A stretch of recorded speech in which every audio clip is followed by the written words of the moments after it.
یہ کوئی فلم نہیں تھی، یہ بدلہ تھا، وہ بدلہ جو ایک باپ کے قاتل سے لیا جا رہا تھا۔ کٹے ہوئے سر کو سڑک پر ٹھوکریں ماری گئی، کچھ اخباروں نے لکھا جیسے فٹ بال کھیلا گیا۔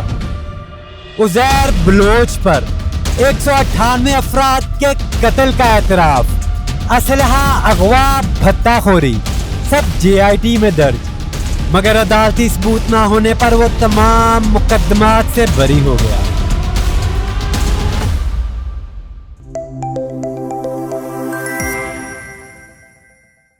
دوستو، یہ کہانی شروع ہوتی ہے لیاری کی جھٹ پٹ مارکیٹ کے ایک وسیطہ بس اڈے سے، جہاں بلوچستان جانے والی گاڑیاں رکا کرتی۔ یہاں ایک شخص ہوتا تھا، سادہ سا، ایک رجسٹر تھا، میں نام تھا فیض محمد بلوچ اور فیضو ماما، مگر یہ ٹائم کیپر، صرف اوقات لکھنے والا ملازم نہ تھا، وہ رحمان بلوچ کا خاص بندہ تھا اور پولیس کے کچھ لوگوں کا بھی۔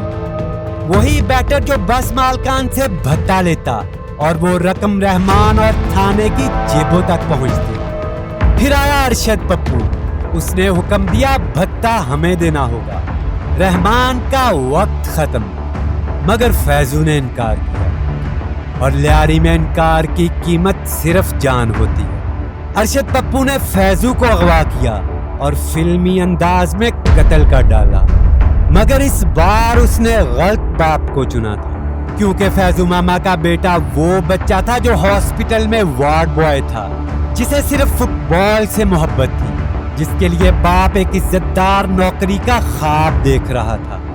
وہ بیٹا اب خاموش نہ رہا، پولیس افسران کہتے ہیں۔ وہ بہت سمجھدار، ہمدرد اور سب کا خیر خواہ تھا، کبھی کسی سے اونچی آواز میں بات نہیں کی، پولیس ہو یا بدماش، سب کے درمیان پل کا کام کرتا۔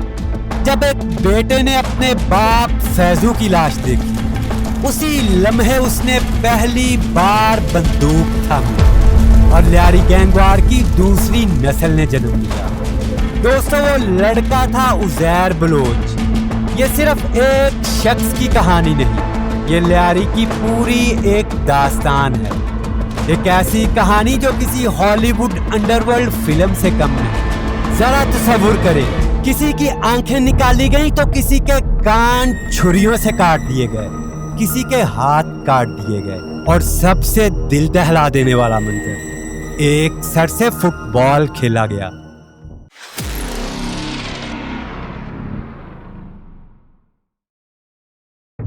دوستو، جب ارشد پپو نے فیضو ماما کو مارا تو رحمان بلوچ نے وہی کیا جو کبھی حاجی لالو نے اس کے ساتھ کیا تھا، عزیر کو سینے سے لگایا اور لیاری کے اندھیرے کھیل میں داخل کر لیا۔ پھر 18 اکتوبر 2007 آیا، کار ساز دھماکہ، 140 لوگ مارے گئے، مگر بینظیر بھٹو کو بحفاظت بلاول ہاؤس پہنچانے والا صرف ایک تھا، رحمان ڈکیت۔ وہ گینگسٹر نہیں، لیاری کا سلطان بن چکا تھا، مگر اقتدار ہمیشہ دشمن بناتا ہے۔ جب رحمان کی طاقت اتنی بڑی کہ وہ پیپلز پارٹی کو بھی دبوچنے لگا، جب اس کے حمایت یافتہ بلدیاتی امیدوار جیتنے لگے، تو سیاستدانوں نے خطرہ محسوس کیا۔ نبیل گبول نے کوشش کی، ذوالفقار مرزا نے پلٹا مارا، اور پورے سسٹم نے فیصلہ کیا کہ رحمان کا کھیل ختم۔ پھر آیا وہ دن جب چودھری اسلم نے پولیس مقابلے میں رحمان بلوچ کو مار ڈالا، لیکن لیاری کا یہ کھیل موت پر ختم نہیں ہوتا، کیونکہ اگلے ہی لمحے گینگ نے سردار چن لیا، فیضو ماما کا بیٹا عزیر بلوچ۔ اب لیاری میں نہ صرف خون کا بدلہ بلکہ تخت کا وارث آ چکا تھا۔ لیاری کے بزرگ کہتے ہیں اس فیصلے کی ایک بڑی وجہ یہ تھی کہ عزیر رحمان کی برادری سے تھا، اور گینگ کا نظام پہلے ہی اس برادری میں پھیل چکا تھا۔ مختلف علاقوں میں مختلف وار لارڈز، مختلف سردار، مگر سب اب عزیر کے تابع ہو چکے تھے۔ علاقے بانٹے گئے، مارا ماری، دھماکے، اغوا، یہ سب بابا لاڈلا کے حوالے ہوا۔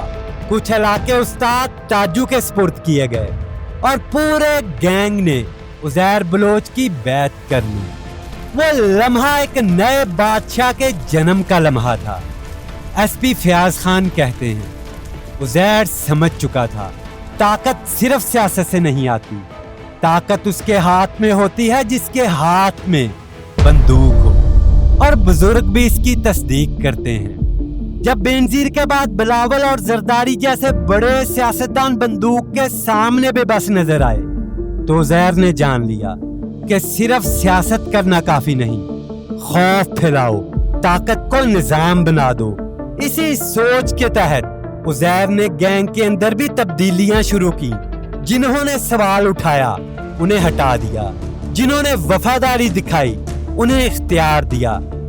دوستو، جب پیپلز پارٹی سے رحمان اور عزیر کی دوریاں بڑھی تھی تو عزیر کے حمایتی اور رحمان کے قریبی ساتھیوں نے پیپلز امن کمیٹی کی بنیاد رکھ دی تھی۔ اس کمیٹی کا چہرہ بنا حبیب جان بلوچ، جو کبھی پیپلز پارٹی کا وفادار تھا، اب عزیر بلوچ کا سیاسی چہرہ بن گیا۔ ایک نیا نظام بن چکا تھا جہاں جرم اور سیاست ایک ہی سکے کے دو رخ تھے۔ عزیر بلوچ نے اپنے لوگوں کو آگے بڑھانے کے لیے نئے مقامی سرداروں کی تعیناتی شروع کی۔ نیا آباد میں وسیع لاکھو کمانڈر بنا، دریا آباد میں بادشاہ خان کے بیٹے وسیم اور شکیل مقرر کیے گئے، استاد تاجو کو آگے بڑھایا گیا اور فیصل پٹھان کو بہار کالونی کا داروغہ بنایا گیا۔ لیکن طاقت کبھی خاموشی سے نہیں بڑھتی، وہ دشمن پیدا کرتی ہے۔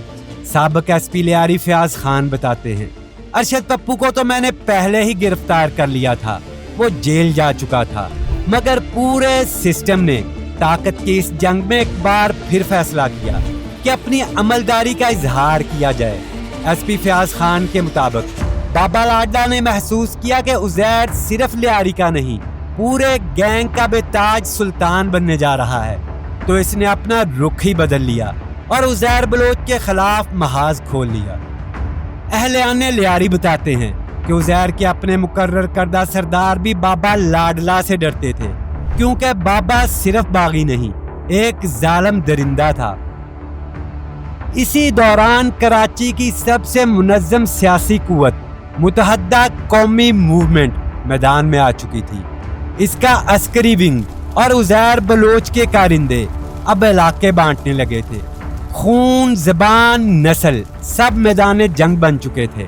عزیر کا گروہ اب ان علاقوں میں قدم جما رہا تھا جہاں کبھی ایم کیو ایم کی مکمل گرفت تھی۔